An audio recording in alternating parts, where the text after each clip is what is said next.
Covid के समय में हो रही है, तो सबसे पहले तो आप सबसे यही विनती करूंगा कि आप सब लोग सुरक्षित रहें, कोविड प्रोटोकॉल का पालन करें। और जो बिंदु आज इस प्रेस वार्ता में उठाने जा रहा हूं, ये बिंदु बेहद ही गंभीर है। आज कई मीडिया चैनल्स पे भी और न्यूज़पेपर में एक खबर आई, और ये खबर कुछ बड़े सवाल खड़े करती है। ये खबर है कि संजय भंडारी, जो कि हम सब जानते हैं रॉबर्ट वाड्रा के बड़े घनिष्ठ मित्र हैं। ये कहना भी गलत नहीं होगा कि दो जिस्म एक जान है।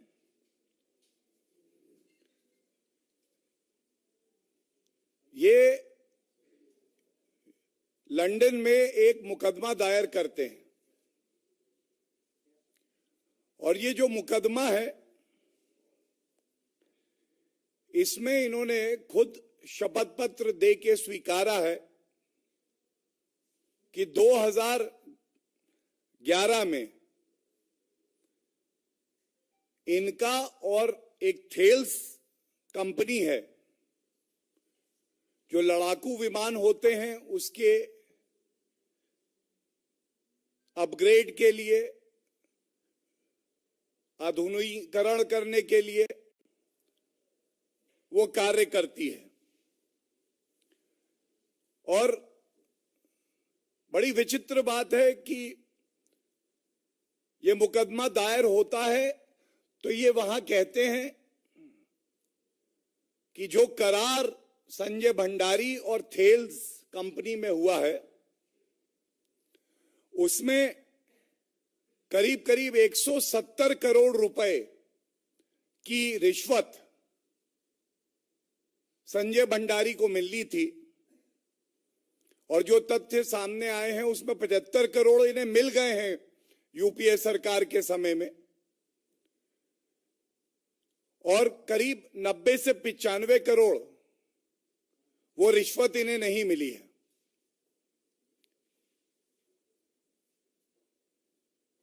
ये इसलिए चिंताजनक है क्योंकि एक वाक्य में ये जो खबर आई है उससे पढ़ देता हूं, and I am quoting from this news which says, quote, Mr. Bhandari alleges that from 2008 he helped Thales sell the upgrade of Mirage jets by facilitating a meeting with a senior Indian official. The contract was signed in 2011.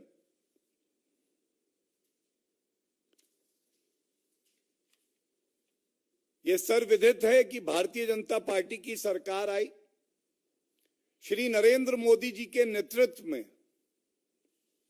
रक्षा सौदे हुए,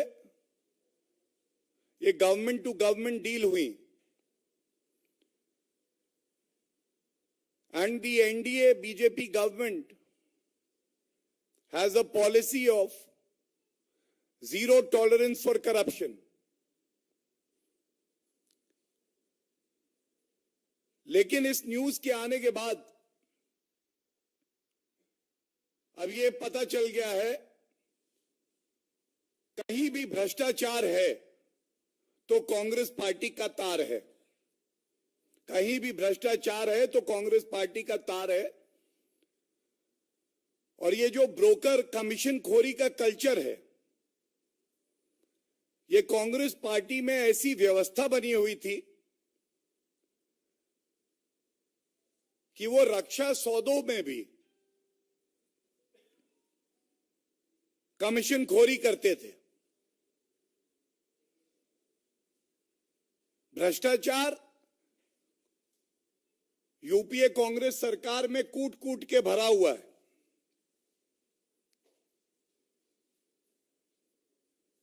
और फर्क ये आया है कि हम सब जानते हैं ये जो संजय भंडारी हैं, जो रॉबर्ट वाड्रा के खासम खास हैं, उनके खिलाफ प्रत्यर्पण की जो कार्रवाई है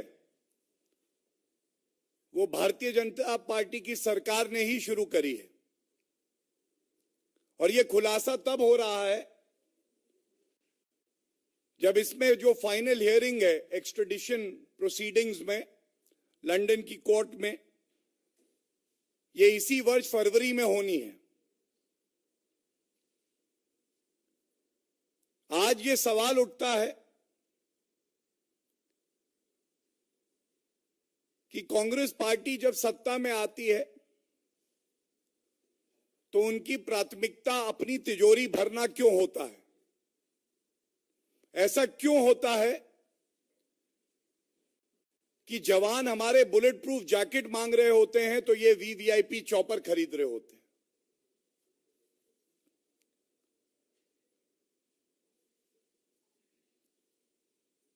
ये भी दुखद है कि ये जो 75 करोड़ रुपए घूस दी गई संजय भंडारी को, ये कुछ कंपनियों का एक जाल बुना गया, जो कंपनियां मिडिल ईस्ट और दुबई में हैं।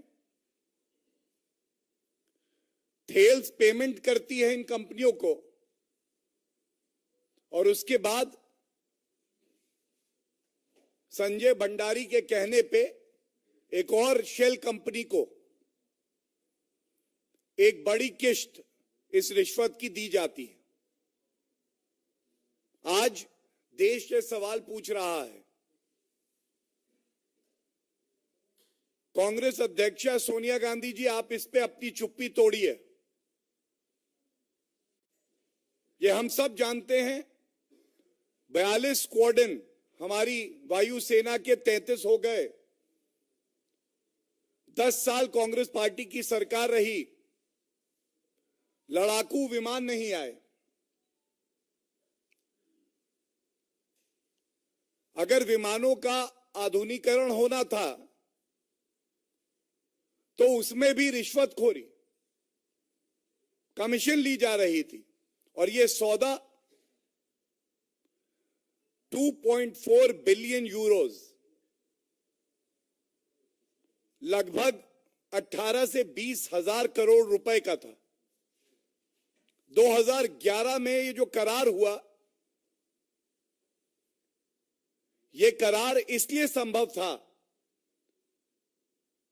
कि जो देश की जड़ों में दीमक का काम करते हैं, देश को खोखला करने का काम करते हैं, उनके रिश्ते गांधी परिवार से होते हैं।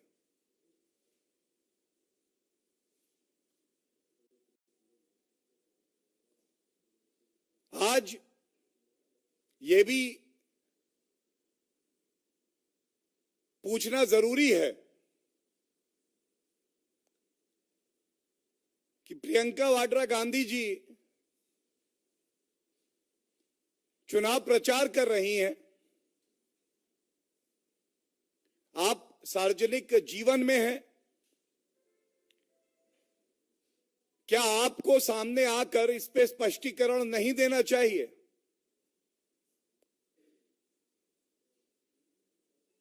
चाहे जमीन के घोटाले हों, राजस्थान में, हरियाणा में जब कांग्रेस की सरकार रही तब भी रॉबर्ट वाड्रा और संजय भंडारी का नाम आया। और पुनः इस बार हमारे देश की सेना को कमजोर करने का काम किसी ने किया तो वो गांधी परिवार ने किया।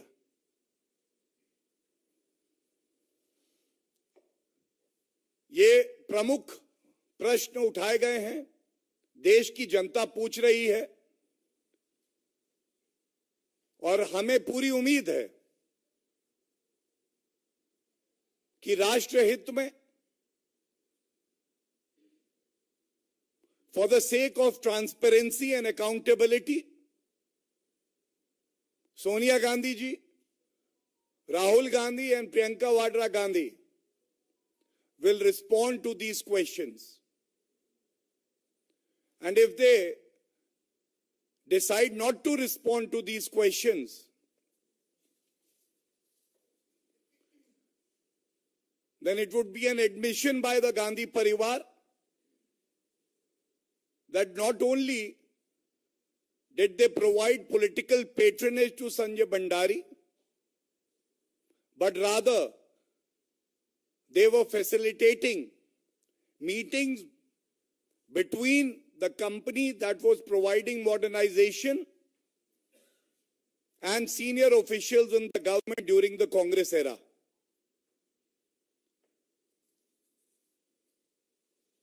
Thank you so much. Thank you for coming. And I'm sure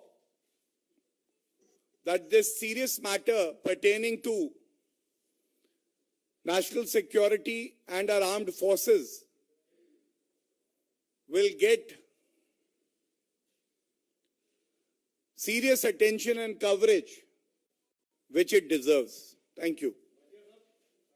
Thank you.